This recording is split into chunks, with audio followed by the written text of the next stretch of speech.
ఈడేట్రా బాబు పొద్దు పొద్దునే పంపేసుకుని వచ్చాడు అనుకుంటున్నారా? మొక్కజొన్నకి పంపు మందు కొట్టాడకండి.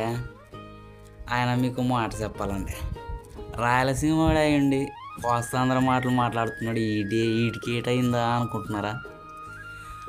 ఉన్న ప్రకృతి అట్లాంటిదండి. సన్ రైజు పక్కనే వరి పొలాలు మామూలుగా ఉండదండి లొకేషన్. పొగ మనసు ఎలా ఉంటుంది మరి? అందుకే ఈ స్లాంగ్ వచ్చేసిందండి. చేతికి వచ్చిన వరి పంట కోతకు దగ్గర పడ్డానని చెప్పకనే చెప్తున్నాయండి మనతోటి.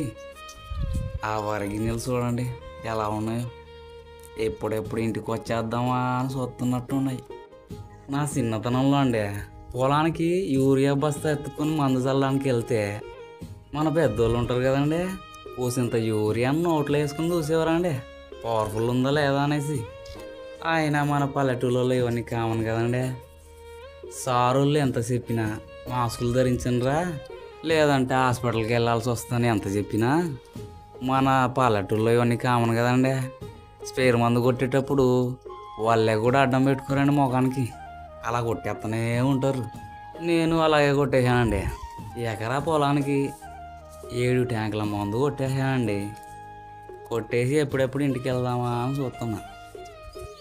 ఇంకో విషయం చెప్పాలండి బాబు, ఇంటికాడ చిన్న చిన్న పూల మొక్కలు సిక్కిడికాయ చెట్లు అట్లాంటివి వేసామండి.